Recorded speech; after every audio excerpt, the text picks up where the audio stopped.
करते हैं सीजन 2 का एपिसोड 1। तो एपिसोड की शुरुआत में हमें एक एल्डर को दिखाया जाता है। उसके पास दो छोटी लड़कियां होती हैं जो कि उसे बताती हैं कि हम लोगों को ये सारे डिसाइपल्स सेट में मिले थे, ये सारे जख्मी हो चुके हैं और इनमें से कुछ डिसाइपल्स पर पॉइजनस अटैक हुआ है और इसके अलावा सिस्टर मोल और एक डिसाइपल वो मर चुके हैं और इसके अलावा सीनियर सिस्टर फेंग किंगशी और एक और डिसाइपल जो कि जेडियन पीक से है, वो दोनों गायब हैं। ब्रदर हु उन लोगों को तलाश करने के लिए निकल चुके हैं। मुझे लग रहा है कि शायद वो लोग उस पिंक प्रिंस के साथ मिले हुए होंगे क्योंकि पिंक प्रिंस भी वहाँ पे नहीं है। तो वो मास्टर उनसे कहता है कि ये तुम्हारा मसला नहीं है, तुम लोग बस अपना काम करो। जिसके बाद अगले सीन में हमें फेंग किंगशी और फेंग हान को दिखाया जाता है जो स्पिरिचुअल स्नेक के ऊपर बैठकर वांग मोलेन का पीछा करते हुए वो पहाड़ के करीब आ जाते हैं, जहाँ वो नीचे देखते हैं कि नीचे एक छोटी सी गुफा बनी हुई है जिसमें एक स्पिरिचुअल गेट लगा हुआ है। वो दोनों उसके पास आ जाते हैं। जिसके बाद फेंग किंगशी कहती है कि वांग मोलेन इसके अंदर छुपा हुआ है। तो फेंग कहता है कि ओके सीनियर सिस्टर। तो फेंग किंगशी कहती है कि क्या कहा तुमने मुझे?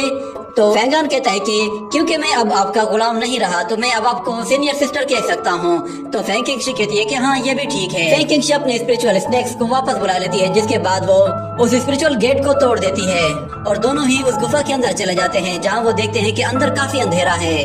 और दूसरी तरफ हमें सेक्ट मास्टर को दिखाया जाता है जिसके आगे दो डिसाइपल्स खड़े होते हैं और उनमें से एक डिसाइपल कहती है कि मास्टर हमने 2 गोल्डन वैन वापस से ब्लू मून किंगडम को सौंप दी है, अब वहाँ पे उनका कब्जा है। और इसके अलावा 3 गोल्डन वैन हमने वांग लुओ पीक के डिसाइपल को दे दी हैं, जिन्होंने उस पर अपना टेक ओवर कर लिया है।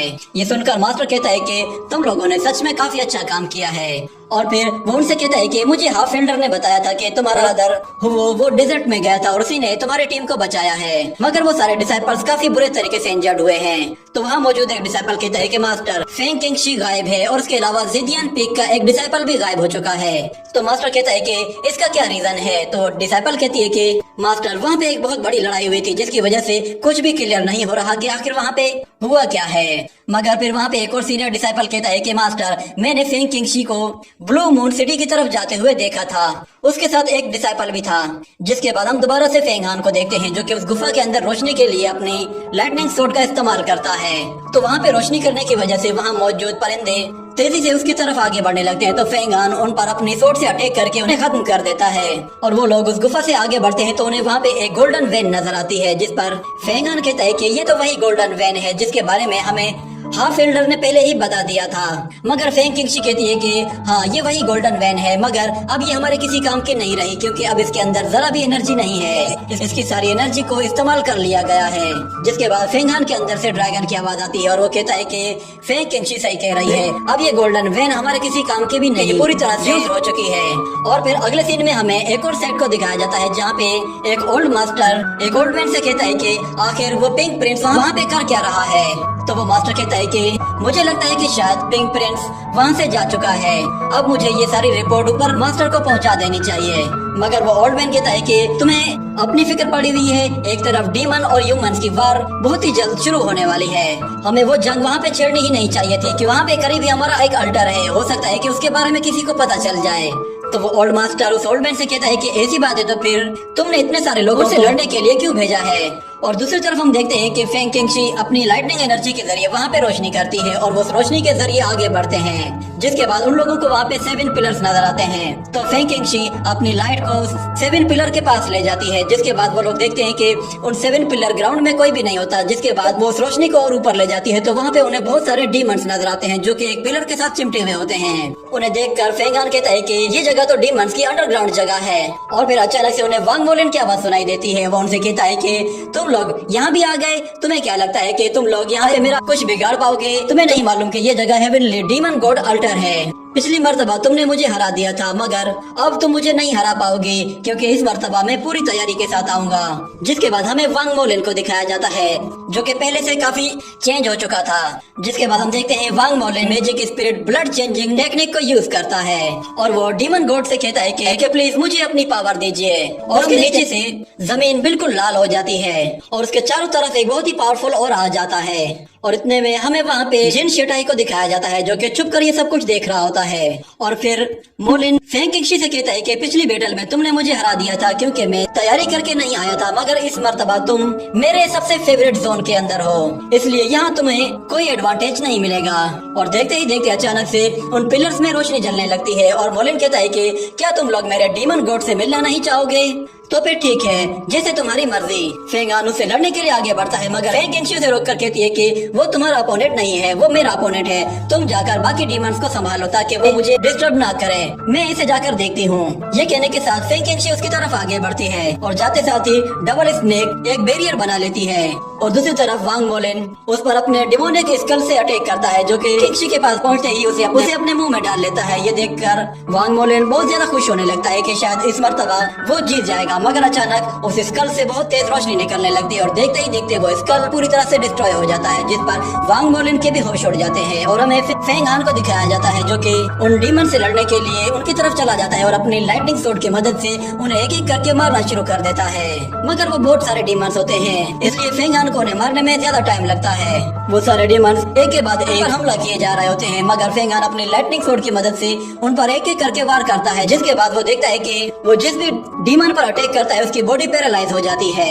ऐसा सिर्फ सोर्ड की वजह से हो रहा था, जिसमें फेंग किंगशी ने अपनी पावर ट्रांसफर कर दी थी और दूसरी तरफ वांग मोलिन अपनी पावर को और भी ज्यादा बढ़ा देता है और चारों तरफ एक डिमोनिक ऑरा क्रिएट करके फेंग किंगशी पर अपना सबसे पावरफुल डिमोनिक वोल्फ से अटैक करता है। फेंग किंगशी उसके मुकाबले के लिए अपने लाइटनिंग स्नेक को समन करती है, जो कि एक रिंग की फॉर्म में आ जाता है और एक शील्ड बना लेता है, जिससे वो अटैक क्रॉस नहीं कर पाता। और फिर जिन शेटाई वहाँ पे आता है और देखता है कि वांग मोलिन अचानक से चेंज होकर मोटा हो चुका है और वो फेंग किंगशी को भी नहीं हरा पा रहा, जिस पर वो कहता है कि मैं ऐसा नहीं होने दूंगा। वो नीचे आकर फेंग किंगशी से कहता है कि डेजर्ट में तो मैं तुम्हें नहीं मार पाया क्योंकि वहाँ पे बहुत सारे लोग थे, मगर यहाँ पे तुम्हें बचाने वाला कोई भी नहीं, इसलिए अब तुम मरने वाली हो। ये कहकर वो अपनी पावर्स को एक्टिवेट करता है और सीधा फेंग किंगशी पर हमला कर देता है। तो फेंग किंगशी अपने एक हाथ से ही उसके अटैक को रोक लेती है, जिसके बाद जिन शेटाई अपनी पावर को और भी ज्यादा बढ़ा देता है और उस पर एक बहुत ही पावरफुल अटैक करता है, जो कि फेंग किंगशी को हिट करने के बजाय उसके साइड से क्रॉस कर जाता है, जिस पर जिन शेटाई भी हैरान हो जाता है और कहता है कि ये क्या हो गया।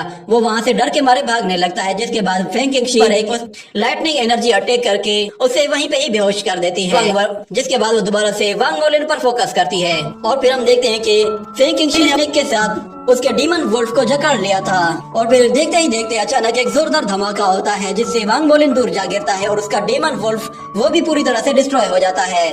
और फिर हम लोग दोबारा से फेंग हान को देखते हैं, जो कि अभी भी उन डीमंस को मार रहा होता है। वो डीमंस बहुत सारे होते हैं। फेंग हान वहाँ मौजूद सारे ही डीमंस को एक एक करके उस लाइटिंग शॉट से मारना शुरू कर देता है, मगर फिर उसकी बॉडी से उस ड्रैगन की आवाज आती है, जो कि उससे कहती है कि मैं तुम्हें एक जबरदस्त मेथड बता रहा हूँ, इससे तुम इन डीमन से एक ब्लड पिल बना सकते हो, क्योंकि फिलहाल तुम्हारी स्ट्रेंथ इतनी ज्यादा नहीं है, इसलिए तुम शायद अकेले इन सब का मुकाबला नहीं कर पाओगे। तुम्हें अपनी स्ट्रेंथ को और भी ज्यादा बढ़ाना होगा, उसके लिए तुम्हें ब्लड पिल की जरूरत पड़ेगी। तो फेंग हान कहता है कि मैं नहीं जानता कि ये पिल किस तरह रिफाइन होगी। तो वो ड्रैगन उससे कहता है कि तुम्हारी फिजिकल स्ट्रेंथ 5 हॉर्सेस के बराबर है, अगर तुम वो ब्लड पिल खाओगे तो उससे तुम्हारी पावर 10 हॉर्स पावर के जितनी हो जाएगी। उस पिल की मदद से तुम अपनी फिजिकल लिमिट से भी क्रॉस कर जाओगे, जिससे तुम सीक्रेट रियलम को भी अचीव कर सकते हो। तो फेंग हान कहता है कि होंगी के लिए मैं कुछ भी करूंगा, चाहे वो कोई भी मेथड हो या कोई भी टेक्निक हो, मैं उसका बदला हर हाल में लूंगा। वो ड्रैगन से कहता है कि जल्दी करो, रिफाइनिंग शुरू करो। तो हम देखते हैं कि वो ड्रैगन खड़ा हो जाता है और एनर्जी जनरेट करके उसके अंदर हाथ डालता है। तो फेंग हान की बॉडी से एक बहुत बड़ा हाथ बाहर निकलता है, जो कि उस डीमन की बॉडी के अंदर से एक ब्लड पिल को बाहर निकाल लेता है। और फिर फेंग हान देखता है कि वहाँ पे और भी मॉन्स्टर्स आ रहे हैं, तो वो फौरन से उस पिल को खा लेता है, जिससे उसकी बॉडी में बहुत ज्यादा एनर्जी आ जाती है और वो एक एनर्जी ब्लो अटैक के साथ सारे ही मॉन्स्टर को उठाकर दूर फेंक देता है। जिसके बाद हमें उस पहाड़ के ऊपर एक जायंट मॉन्स्टर को दिखाया जाता है, जो कि ऊपर खड़ा होकर फेंग हान को देख रहा था। जिसके बाद अगले सीन में हम लोग फेंग किंगशी को देखते हैं, जो कि वांग मोलिन पर हमला करके उसे नीचे गिरा देती है, मगर वांग मोलिन दोबारा से खड़ा हो जाता है और वो 7 डीमन सोल चेंजिंग टेक्निक को परफॉर्म करता है, जिससे वो वहाँ आसपास मौजूद डीमन की सोल को एब्जॉर्ब करके अपने आप को जल्दी से रिकवर करने की कोशिश करता है। ये देखकर वो ड्रैगन कहता है कि ये सही नहीं, वो वांग मोलिन सोल चेंजिंग टेक्निक को यूज कर रहा है, इससे वो और भी ज्यादा खतरनाक हो जाएगा।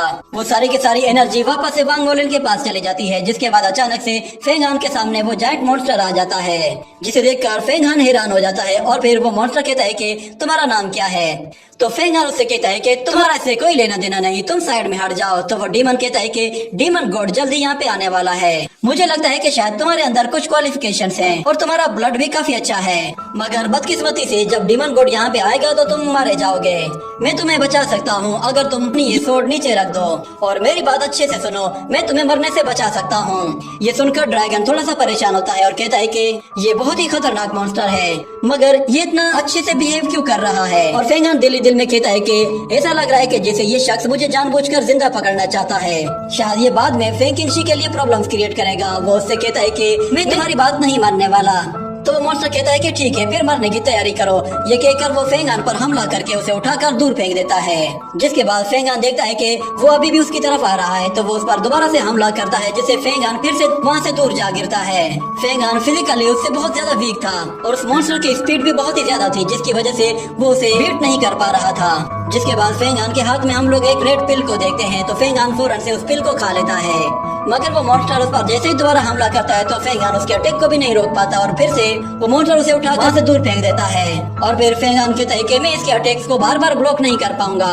इतने में हम देखते हैं कि वो मॉन्स्टर जैसे ही उस पे हमला करने के लिए आता है तो ड्रैगन अपनी पावर का इस्तेमाल करता है। तो फेंगान को अपने हाथों में कुछ अजीब सी फीलिंग होती है, तो वो ड्रैगन कहता है कि मुझे अपनी पावर का इस्तेमाल करने दो। तो वो मॉन्स्टर जैसे ही उसके पास पहुंचता है तो हम देखते हैं कि फेंगान का हैंड बिल्कुल चेंज हो जाता है और उससे वो ड्रैगन एक बहुत ही पावरफुल एनर्जी वेव अटैक करता है, जिससे वो उस ड्रैगन को उठाकर दूर फेंक देता है। इस अटैक की वजह से वो ड्रैगन काफी इंजर्ड हो जाता है और चिल्लाने लगता है और कहता है कि ये तो मेना पावर है। और फिर फेंगान अपने हाथों को देखता है तो उसका एक हाथ गोल्डन कलर का हो चुका था और दूसरी तरफ वो मॉन्स्टर फेंगान से डरकर वहाँ से भागने लगता है। जिसके बाद फेंगान का हैंड बहुत सारी स्पिरिचुअल रॉक्स क्रिएट करता है जो कि उस मॉन्स्टर को जाकर पकड़ लेती हैं। और फिर हमें दिखाया जाता है फेंगान तेजी से उसकी तरफ आगे बढ़ता है और अपनी लाइटनिंग स्वॉर्ड उसके फोरहेड में घुसा देता है, जिससे उसका खेल वहीं पे ही खत्म हो जाता है। उसके मरने के बाद हम देखते हैं फेंगान की बॉडी से एक बहुत बड़ा हाथ बाहर निकलता है जो कि उस ड्रैगन का होता है। वो ड्रैगन मॉन्स्टर की बॉडी से उसकी ब्लड पिल बाहर निकाल लेता है और वो कहता है कि इस मॉन्स्टर की ब्लड की प्योर यांग घी के बराबर है, मैं इससे रिफाइन करके एक बहुत ही जबरदस्त ब्लड पिल बना सकता हूँ। जिसके बाद फेंगान अपने हाथों को देखकर कहता है कि क्या मेरे पास कोई मेना पावर है। ड्रैगन कहता है कि नहीं, वो पावर असल में मेरी पावर थी। मेरी पावर तुम्हारी पावर से बहुत ज्यादा है और मैं तुम्हारी करंट स्ट्रेंथ के हिसाब से सिर्फ एक बार ही हेल्प कर सकता हूँ, जो कि मैंने ऑलरेडी कर दी है। इसलिए मैं अब तुम्हें एडवाइस देता हूँ कि कोई किसी भी काम में ज्यादा जल्दबाजी मत करना। तो फेंगान कहता है कि हाँ बिल्कुल भी नहीं करूंगा, ये जगह बहुत ही खतरनाक है। जिसके बाद हमें एक छोटा मॉन्स्टर दिखाया जाता है जो कि उस डीमन सेक्ट में आ जाता है और कहता है कि मास्टर युहाओ माउंटेन के कुछ डिसाइपल हमारे अल्टर वाली गुफा में आ गए हैं।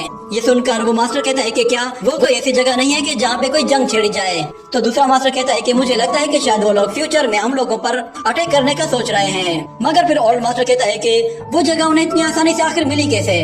तो वो छोटा मॉन्स्टर बताता है कि असल में ये सब कुछ वांग वोलिन की वजह से हुआ है। उसने एक युहाओ माउंटेन के डिसाइपल्स के साथ फाइट की थी जिसका नाम फेंकिंगशी था, मगर उसने वांग वोलिन को काफी बुरे तरीके से इंजर्ड कर दिया था। तो वांग वोलिन भागकर वापस से अल्टर वाली गुफा में आ गया था, जिसके बाद फेंकिंगशी उसका पीछा करते हुए वहाँ पर पहुँच गयी। तो वो ओल्ड मास्टर उस ओल्ड मैन से कहता है कि देख लिया तुम्हारे डिसाइपल को, वो सिर्फ अपने बारे में सोचता है। उसे जरा भी ख्याल नहीं आया कि आखिर हम लोगों ने उस लोकेशन को छुपाने में कितनी ज्यादा मेहनत की थी।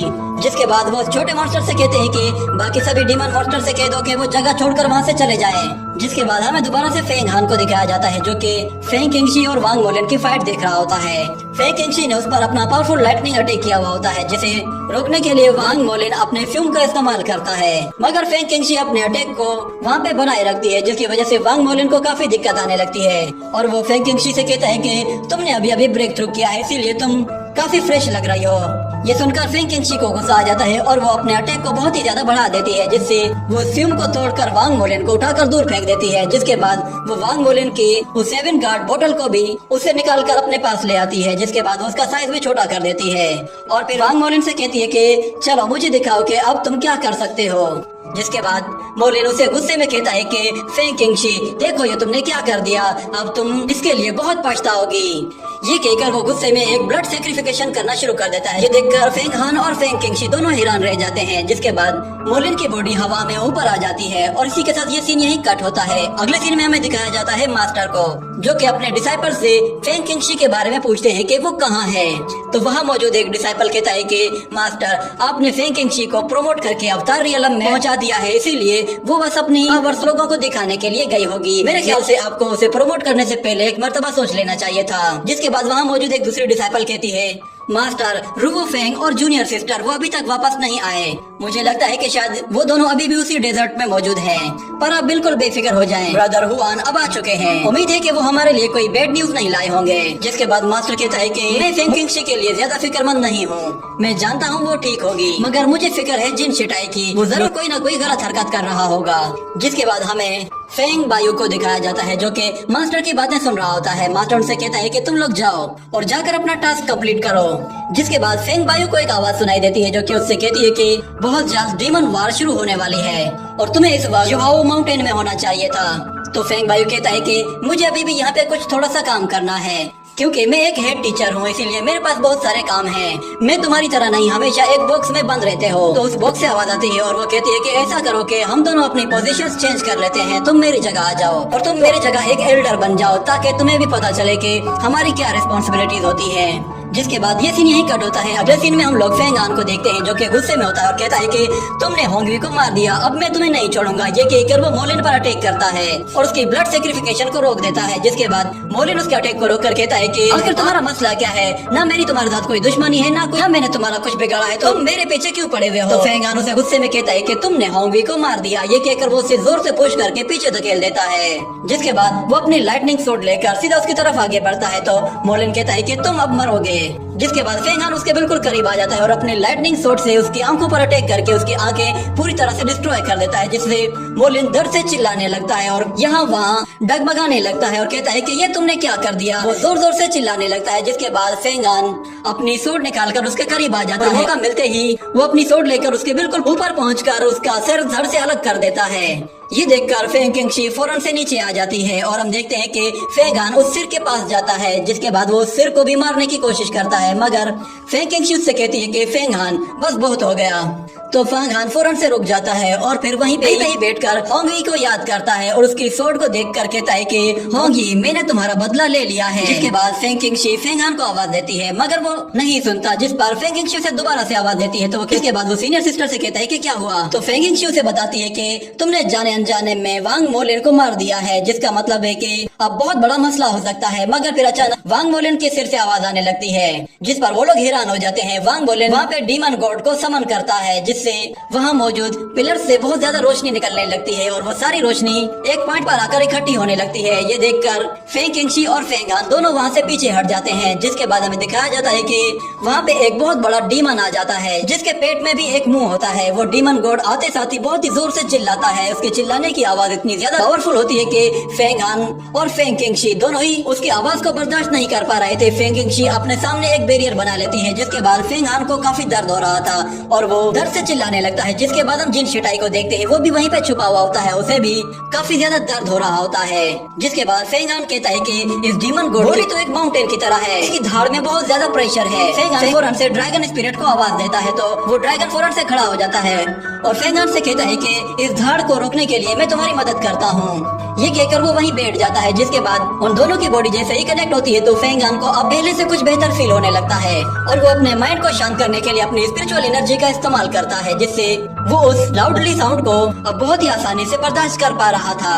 जिसके बाद वो खड़ा होकर उस डीमन गॉड की तरफ देखता है। वो डीमन गॉड दिखने में ही बहुत ज्यादा खतरनाक था। वो फेंग किंगशी की तरफ देखता है और कहता है कि तुम युहाओ माउंटेन की डिसाइपल, तुम्हारी हिम्मत कैसे हुई? तुमने मेरे एक खास सर्वेंट को मार दिया है। तुम्हारी हिम्मत की सच में दाद देनी पड़ेगी। मगर फेंग किंगशी उससे कहती है कि डीमन गॉड, तुमने जो 7 एविल गार्ड्स यहाँ पे प्लांट किए थे वो अब मेरे हाथ लग चुके हैं। तो अब बताओ, क्या तुम अब खुद अपने आप से ही हमसे फाइट करोगे या फिर तुम मुझसे ये मैजिक वेपन छीनने की कोशिश करोगे, जो कि तुम कभी भी नहीं छीन पाओगे? तो 7 एविल गार्ड ट्रेजर का नाम सुनकर डीमन गॉड कहता है कि भले ही वो सबसे खास ट्रेजर है, मगर अब मुझे उसकी कोई परवाह नहीं, क्योंकि अब 7 डेविल एम्परर और 3 डीमन एम्परर्स ने आपस में एग्रीमेंट कर लिया है। अब डीमंस और डेविल्स मिलकर शानडाओ से फाइट करेंगे और तुम्हारे जैसे छोटे से डिसाइपल्स मेरी आर्मी को नहीं रोक सकते। उल्टा तुमने मेरे एक अल्टर को मारकर अपनी मौत को दावत दी है। उसकी बॉडी देखकर फेंग आन के होश उड़ जाते हैं और वो कहता है कि ये तो चांद जितना ऊंचा है और अर्थ के जैसे इसका साइज भी बड़ा है। मुझे नहीं लगता कि कोई भी मोर्टल इसका मुकाबला कर सकता है। मगर फेंग किंगशी वो उसके बिल्कुल सामने खड़ी है, उससे डायरेक्ट बातें कर रही है। सच में फेंग किंगशी बहुत ही स्ट्रांग हो चुकी है। और दूसरी तरफ फेंग किंगशी डीमन गॉड से कहती है कि मुझे मारने की तुम्हारी ख्वाहिश हमेशा ख्वाहिश ही रह जाएगी। ये कहकर Feng Qingshi twin dragon and demon snake को समन करती है, जिसके बाद हम देखते हैं कि उस डीमन गॉड के पीछे एक ड्रैगन और एक डीमन स्नेक का फ्यूजन दिखाया जाता है, जिसे देखकर डीमन गॉड भी हैरान हो जाता है और वो कहता है कि क्या ये फेंग किंगशी इस लेवल में पहुंच चुकी है कि वो ट्विन ड्रैगन को समन कर सकती है। मगर वो जायंट ड्रैगन भी उस डीमन गॉड के आगे बिल्कुल छोटा सा लग रहा था और वो डीमन गॉड फेंग किंगशी से कहता है कि मैंने सोचा नहीं था कि वो यिंग ट्यांगिंग तुम्हें इस तरह की टेक्निक सिखाएगा। जिसके बाद अचानक फेंग किंगशी उस पर एक बहुत ही पावरफुल अटैक करती है और कहती है कि मैं तो जिंग शियान को मुंह भी नहीं लगाती। जिसके बाद ये एपिसोड यहीं पे ही खत्म हो जाता है।